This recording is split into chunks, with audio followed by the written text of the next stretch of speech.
Good morning. Let's start with a short prayer, if you don't mind. Let us pray. Heavenly Father, we come to you in thanksgiving for the wonderful faith community of Christ Church. We give thanks to all those who have come before us, clergy and lay people alike, who have made this community what it is today. Their faith in you carried them through the most challenging of times and gave them the dedication they needed to face the adversities they were dealt. Their perseverance reminds us that you are in control of all things, and we should always put our trust in you. Lord, we ask you to bless this food that you have provided and the hands that prepared it for us this morning. And we ask that you bless all who are gathered here today, that we may be inspired by the past and that our resolve is strengthened to leave this world and this community better than we found it. All this we ask in your holy name. Amen. Good morning. I'm happy to be back with you today. It doesn't feel like it's been a month, and I'm not sure about the rest of you, but I slept terrible last night. I woke up, I had these nightmares that I had watched the Georgia Bulldogs play this atrocious football game. But I guess they won. So we'll excuse some late arrivals who are sleeping off their frustrations. Anyhow, I'm super excited about today. I think you guys are really going to enjoy the presentation today. We're going to go fast. I've got like 37 or 38 slides, and we've got 45 minutes. So the math doesn't work out real good for us. So we are going to go fast. Like Kay mentioned, Hope has t-shirts, bicentennial t-shirts and cookbooks after the program. Make sure you get those if you've not already. There is a table full of pictures up here that I hope you'll come up and look through at the end as you scurry off to church. And like Kay mentioned, the parish picnic is coming up on the 20th. Our bicentennial year continues to plug along. The upcoming forums, the next one's October 20th. Jonathan and I will be doing one on the history of the music program. And then in November, we will have the first of two sessions that Susan Welsh is doing about our stained glass windows. She'll do about half the windows in one and about half in the other. And in December, we will go through lots of pictures talking about the evolution of the interior of the church and how it's changed over time. Before we get in too much, let's go back and just review just a little bit from last time, real quick. So we had Lot Jones. He was our first rector. He was our rector from the time we were founded, March 5th, 1825. The church grew rapidly, but then suddenly, and without notice, Lot Jones left and left the church without really much direction or a leader. Dr. Ambrose Baber did everything he could to keep the parish afloat. He invited and paid for visiting clergy to come to town to be with members. And in 1830, he organized a pledge drive, a subscription drive, as they called it, to raise money so that the church could pay the salary for a clergyman. If they could recruit one, we can pay you. And so that was a significant effort, and that's really where we'll pick up today. That effort, that subscription effort to raise the money to pay a clergyman finally met with success when Seneca Bragg agreed to become the rector. He began at Christ Church in January of 1833. The state of the church when he arrived was still pretty dire. In fact, he gave a report to the diocesan convention 4 months later in April. He reported that there were 8 families attending church. 8. However, his report clearly indicates a faithful perspective. He said, we have 8 families attending, but we just had 2 people transfer from other denominations, and had recently, two other people had been baptized recently. So his report was that things were moving in the right direction. Things were looking up. Hard to imagine when there was 8 families. But that momentum continued. Reverend Bragg knew and recognized that one of the best ways to pull people into the church and get them to come to church was to actually have a church for them to come to. Novel idea. Remember, at that point, we didn't have a building. We were meeting in different offices and homes, in the basement of the courthouse at one point, a facility in town that was for visiting exhibits and that sort of thing, a public building that we were able to use. And so he recognized that we needed to build a building. Microphone went out. Tim, can you help? I think the battery is dead on this one. That's what happened to you, Kay. You had a dead battery. Now I got a dead battery. Tim will get a replacement for us. We'll be good. I think that's probably best, because I got a red light here, so I'll keep talking. So we needed to build a building. Reverend Bragg worked hard to collect money from those 8 families. He worked to collect money from other people in town, from throughout the state, and he had some connections, He had some connections in the Diocese of South Carolina. And so we also reached out to people in South Carolina to raise money to help us build our first building. Construction would begin later in 1833, but where to build it was a bit of a fluid situation. The state of Georgia had granted Christ Church a lot on which to build a church, and the act that the state passed in 1826 incorporating the church. This is a map of Macon from 1831, not 1826, close enough. Still look the same.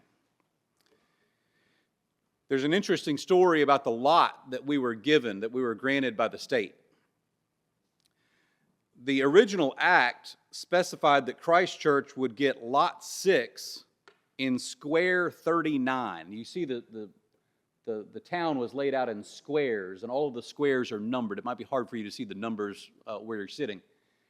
And then within each square, there were 8 lots, essentially. And so we were originally granted in that legislative act, lot 6 in square 39.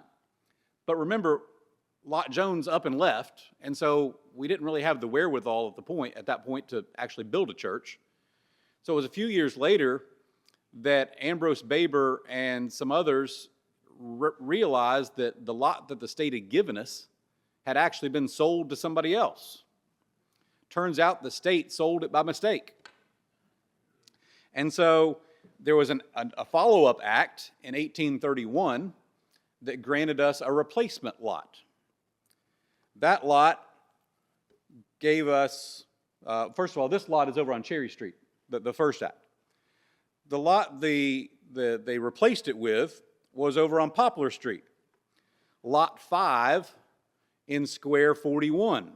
That's directly across First Street from City Hall, where City Hall sits today. Interestingly enough, the language of that 1831 act had an error in it, and it actually said lot 5 in square 51, which isn't even on this map. That was realized, and the following year at the Georgia legislature, they passed another act saying, oops, our bad, lot 51 should have been lot 41. In the meantime, Christ Church had decided to sell this lot, the lot on Poplar Street. We were in such despair, we didn't have the money to build a church, so we sold this lot to a fellow named Leroy Wiley for $2,400.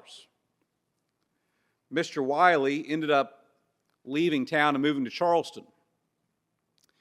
And some months later, when Christ Church wrote to Mr. Wiley saying, hey, it's time for your, I think they had semi-annual payments set up on the lot. It's time for you to make your payments on the lot. He refused. He said, no, excuse me, I don't live there anymore. I don't want the lot, don't need the lot. How about I just give you the lot back? And the church said, no. You told us you'd pay us $2,400, and remember, we have 8 families and no money, and the $2,400 at that time would be very helpful. So we said, no, you're going to pay us the $2,400 in interest. So Christ Church engaged an attorney in Charleston to go after our money. It took a few years, but here you see the letter from the Charleston attorney that he sent back to Christ Church. It was addressed to Ambrose Baber in June of 1837, letting us know he had successfully collected the $3,392 that was owed. This letter is in the archives of the church, and I find it particularly neat because you can even see the original wax seal on the letter. It's neat to look at. But anyhow, we have these 2 lots, the one on Cherry Street, and then we had the one on Poplar Street. Fortunately, members of Christ Church had purchased another lot while we were going through this collection effort. We didn't wait till 1837. Lot 6 in Square 19, that's next door to where you're sitting right now. So that was the lot that was purchased, and that's still the current lot that we occupy today, and I don't see that changing anytime soon. Construction began in 1833 on the first building. It was completed in January of 1834.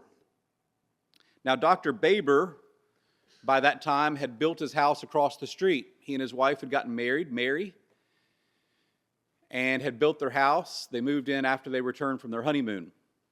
And apparently, Mrs. Baber was a bit of a hobbyist drawer, artist. Tim to the rescue.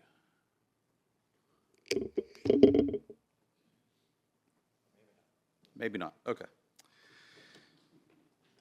So Mrs. Baber was a bit of an artist, and she drew several pictures of our original building. These are also in the church's archives. She did several. And they're all different in their own way. In some of them there are trees, and in others there's not.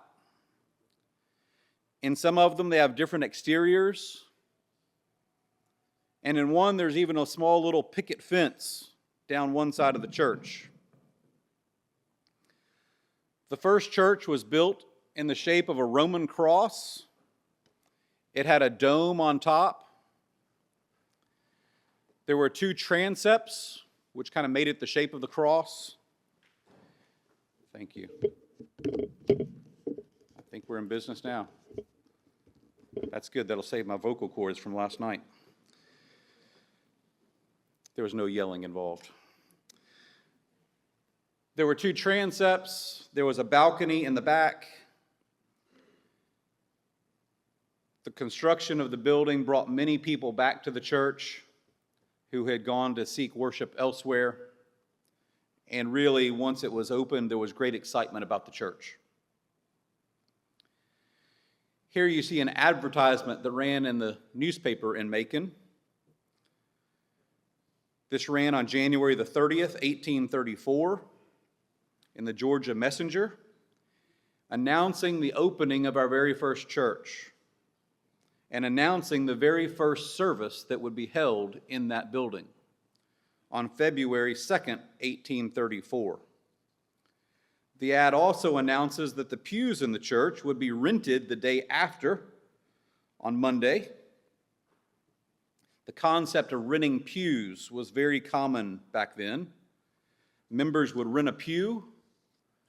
They would have access to that pew for anything that was being held at the church, whether it was a service, a parish meeting, or some other sort of event. Pews would generally not be rented, though, for funerals or weddings because the family would need extra space and that sort of thing. But that was a very common thing for pews to be rented. Large families would sometimes rent several pews in close proximity together. Single members would sometimes, or small families would sometimes join together with others and share a pew. This was largely the way that members gave to the church. It was a major source of revenue for the church back then. If you visit old churches, particularly in the Northeast, they will often reveal some of the historic members of that church, usually in the form of pew tags that label where people sat. Today we operate with a nonverbal pew tag, right? We all know what happens if somebody sits in your pew. Kind of bow up like the Kentucky defense. Here are some that a friend of mine sent who's a member at Bruton Parish in Williamsburg, Virginia. They're celebrating their 350th anniversary this year. That church was founded in 1674, and the building was built in 1715. And they have some notable pew tags that I thought you might find interesting. It's a wonderful place to visit if you ever find yourself in Williamsburg. Here's one for Patrick Henry, President James Monroe, John Tyler, but this is not President John Tyler, it's his father, Thomas Jefferson, General George Washington, and an interesting, the Custis family. Does anyone know who the Custis family is? John Custis was a vestryman at Bruton Parish back in 1721, it says. He died a few years later. His wife, Martha Custis, is listed there on the pew tag. After his death, she would become Martha Washington. Christ Church still has 3 pew tags in place today. The pews at Christ Church were made available to rent that Monday after our very first service. They sold out the same day.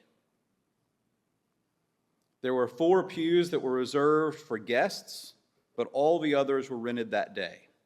Like I said, there was great excitement after the construction of the building. Our 1925 history book by Reverend Oliver Hart includes this diagram of the pews that were rented in our original church. It is the best depiction we have of the interior layout of that building.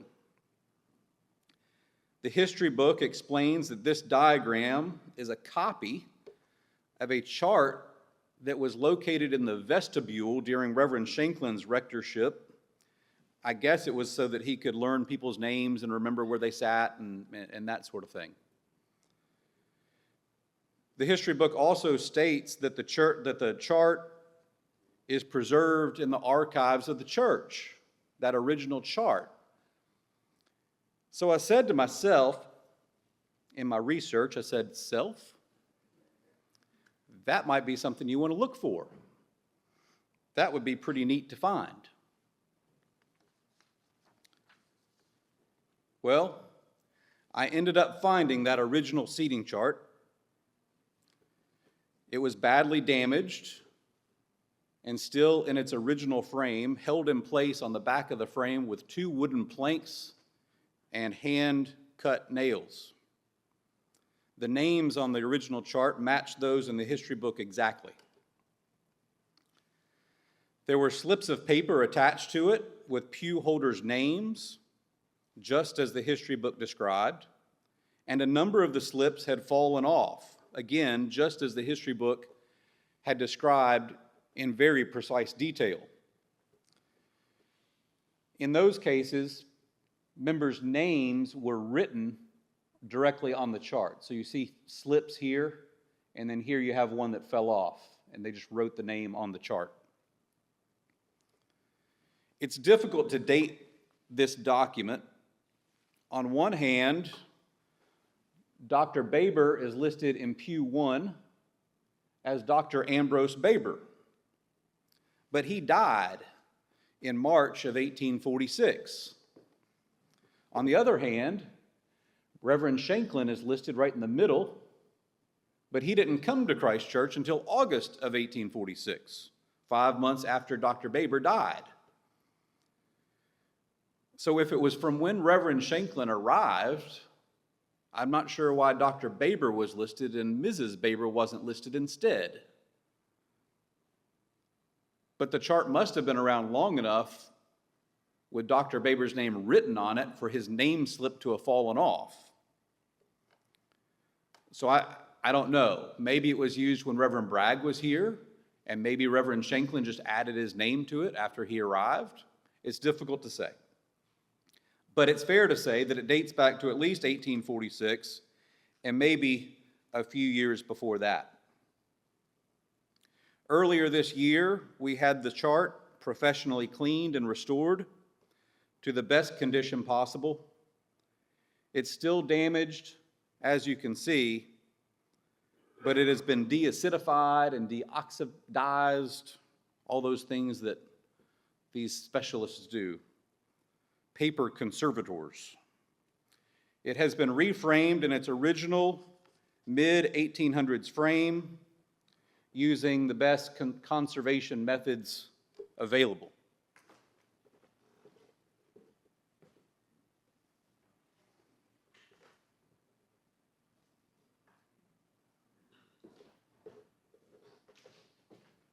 And it's up here for you to come look at the end.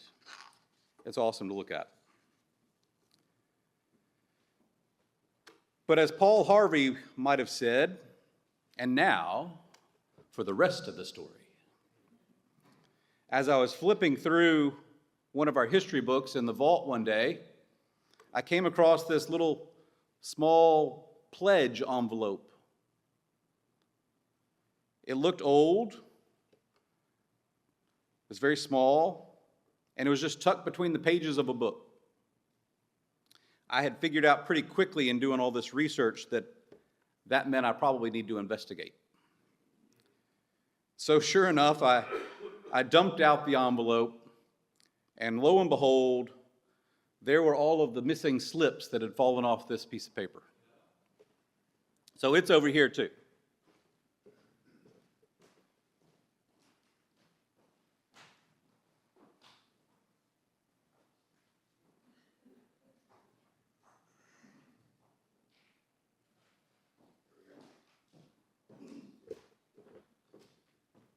We had all the slips restored and cleaned and everything as well. And so hopefully these will last for a nice long time now and be displayed for people to enjoy. So we have the building.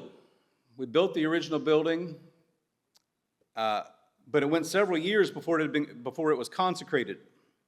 At that time, Georgia still did not have a bishop of its own. The Bishop of South Carolina was lending his assistance when possible for the churches in Georgia. But he had not been able to make the trip to Macon to consecrate Christ Church. So he asked another bishop to help, and that ended up being the missionary bishop for the states of Missouri and Indiana, the Right Reverend Jackson Kemper, who consecrated our first church building in March of 1838.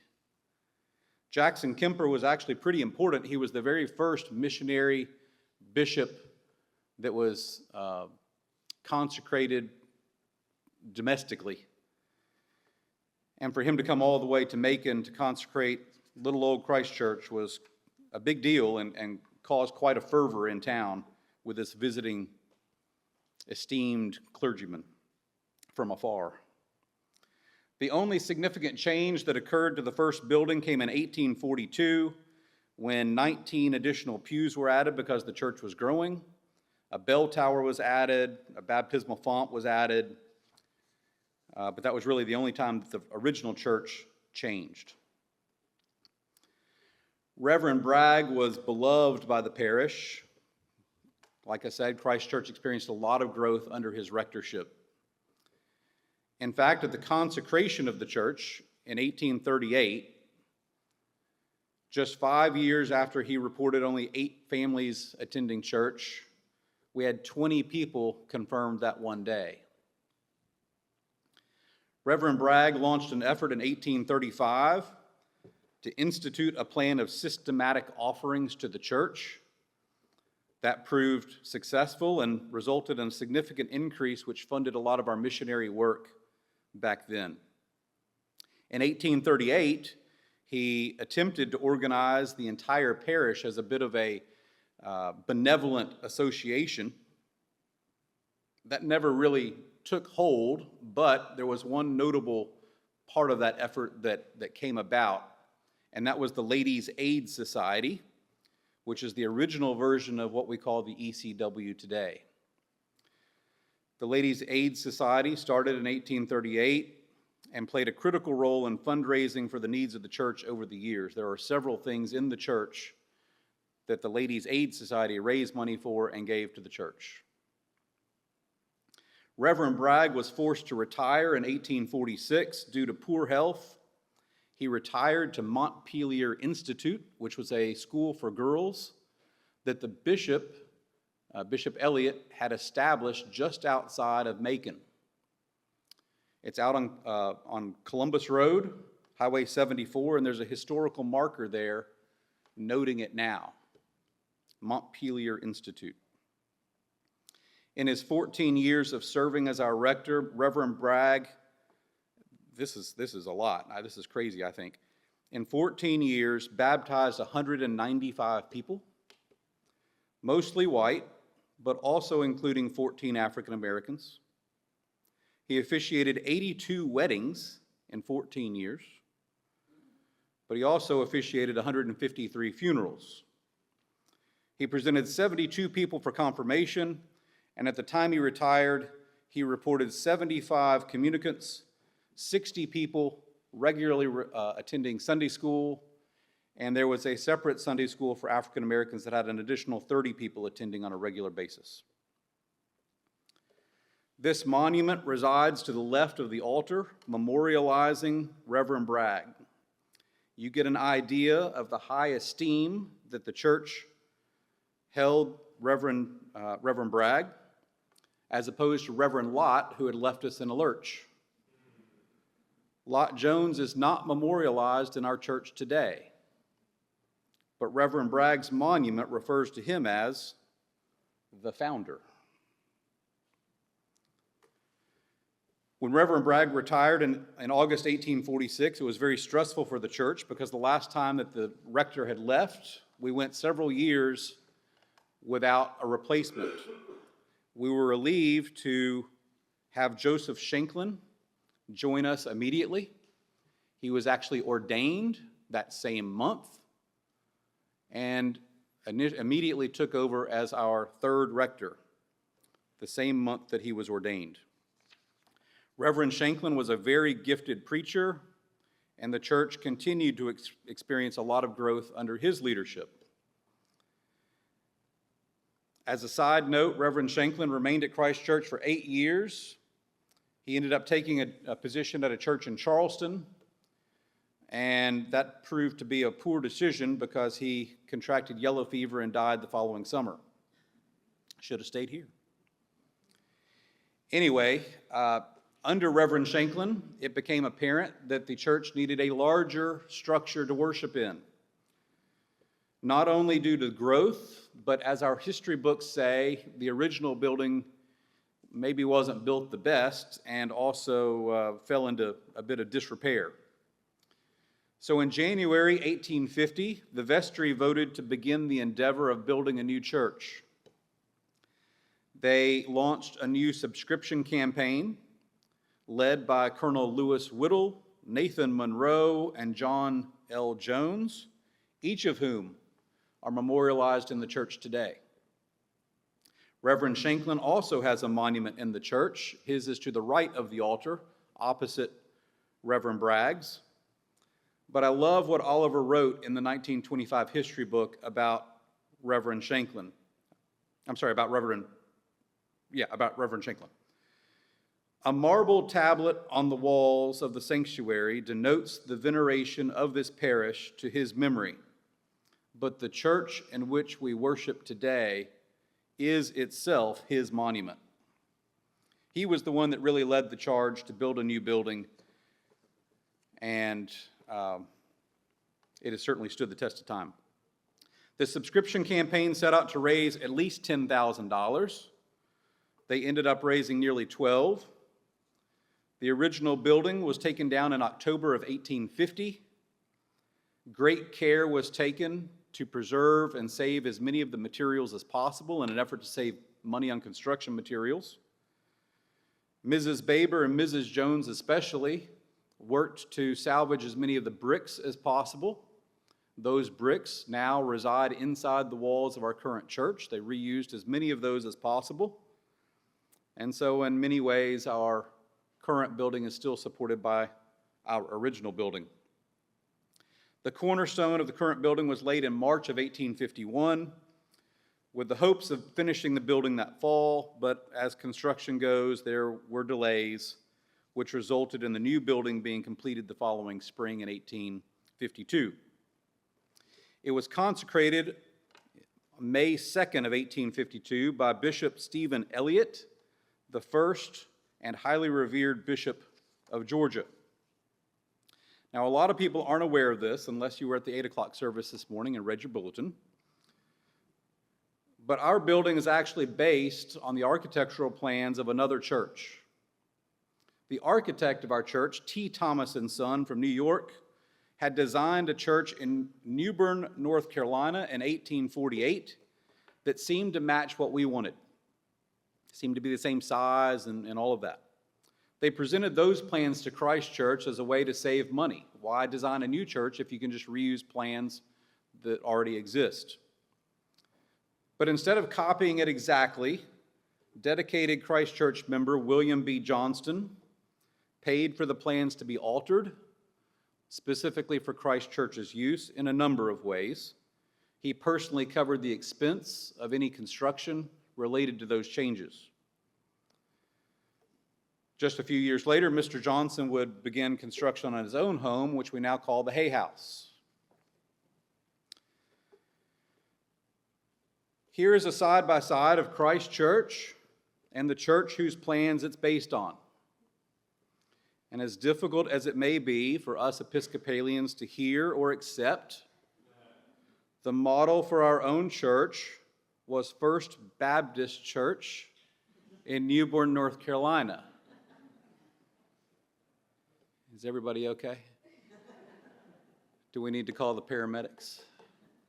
I can confirm that my thorough research on this topic revealed that this was the only time in history that Episcopalians have copied something from the Baptists.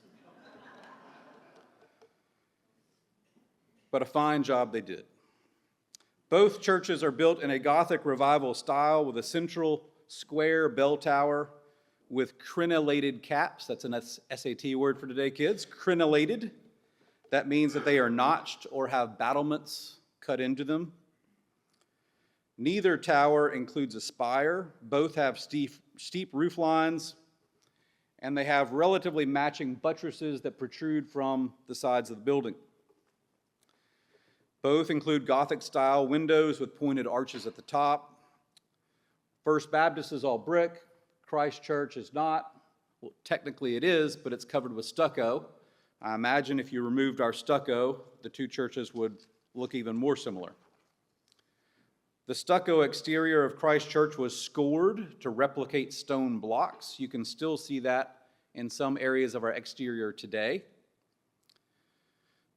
Dr. Baber's home was built the same way with scored stucco. Christ Church obviously has pinnacles on top, where First Baptist doesn't. Christ Church tower is a little taller, a little skinnier, but generally you can see the similarities between the two buildings.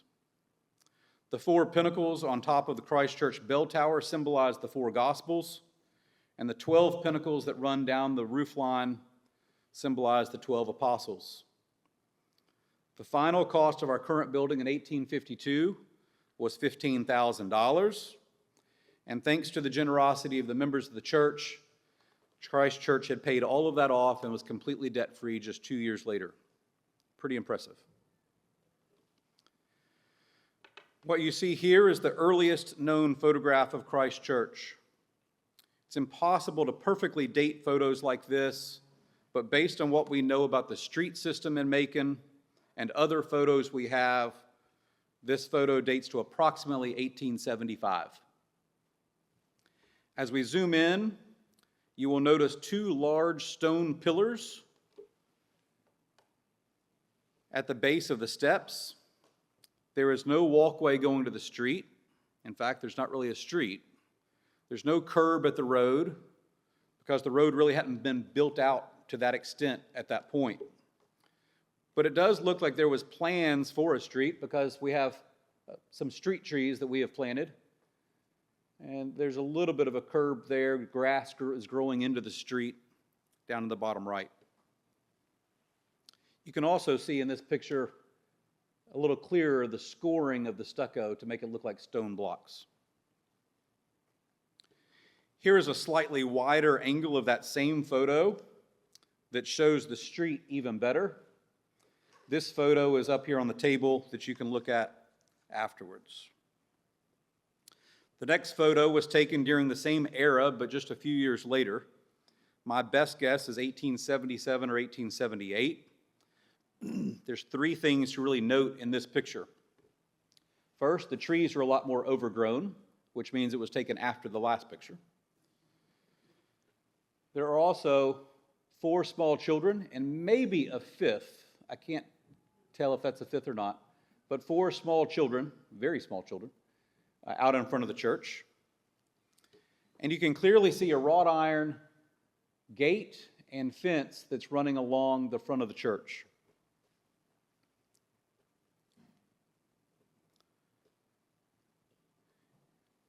The next photo is one of my favorites.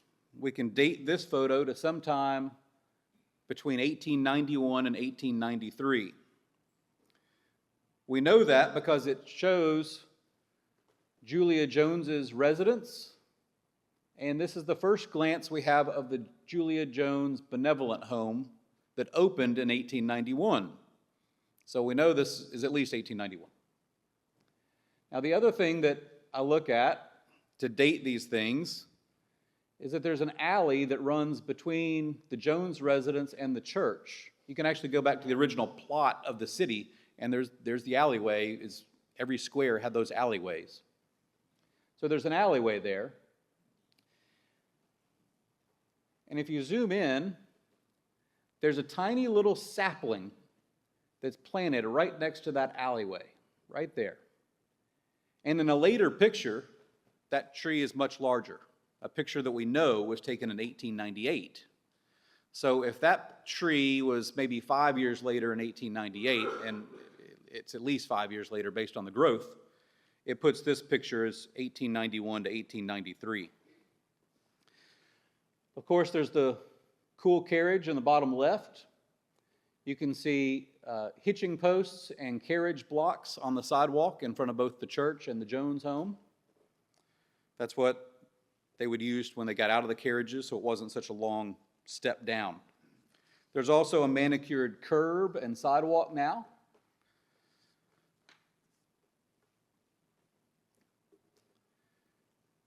If we go over to the other side of the picture, you can see Jones Chapel has been built with the roof sloping towards Walnut Street.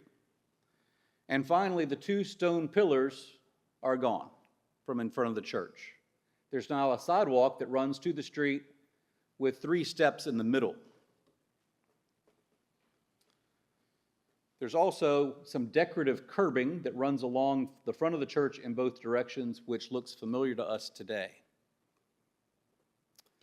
This photo appeared in the special edition of the newspaper in 1898 for Macon's Diamond Jubilee. Andy Lawson showed you that issue of the newspaper last month. This picture is in that newspaper. So we know this was taken in 1898. I don't think I zoom in on this picture, but here's that tree that's right next to the alleyway. And you can see how much taller it is in this picture.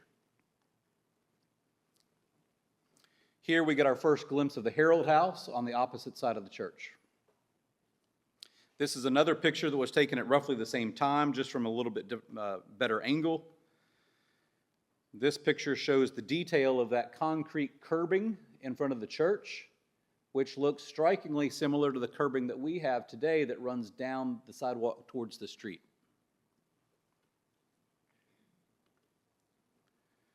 Andy Lawson showed you this picture as well, but this is a picture that was taken during the Diamond Jubilee in 1898 on Flower Day, when everyone decorated their carriages and they had a huge parade that went through town. This is an awesome aerial picture that shows the whole sort of campus. It was taken from the top of the courthouse. You can clearly see Christ Church rising above all of the buildings in the area. You can see the Herald House next to it. You can see Jones Chapel. There's the Julia Jones Benevolent Home. And across the street is the Baber Residence. There's also this huge brick duplex building that sits where our parking lot does now. I'm not sure whatever came of that building, but it's gigantic. This photo is from around 1910. You can see that the alleyway is still there. And now we have 1927-ish. Just a few more pictures to go through. This is a great photo with all the cars lined up in front of the church. Really neat to look at. But it's interesting for a few reasons. First, it was taken just after the parish house was built in 1926. You can tell the landscaping is very small, very low, very fresh looking building. And so 1927 is a good guess of this picture. The former Jones residence that had been sitting there was actually moved around the corner onto 3rd Street for a few years before it was demolished. You can also see that the sacristy had been added to the side of the church at this point. And you can see the decorative curbing that used to run on either side of the church was taken out, and very similar decorative curbing added going down to the street, which is what we still have today. The 3 steps in the middle were replaced with 1 step at the top and two steps down closer to the street with these decorative pedestals and lampposts, like I said, which we still have today. There's also this poor chap with a flat tire in the picture, which makes it all the more interesting. Here are a few others from over the years, starting with a picture in 1940. You can still see the curb cut for the alleyway running right through the cloister garden. You can see that our gate to the garden had been installed with the strong pillars, and there's the sign that we still have out front today, and some lovely parking meters that have been installed on the street. 1950s, 1960s, 70s, and so on. And here we are today. As you can see, other than the addition of the parish house and maybe a few cosmetic changes to the sidewalk and the curbs and that sort of thing, the church today looks an awful lot like it did in 1852. Truly has withstood the test of time. That's all I have for today. I appreciate you being here. I hope you learned a little bit.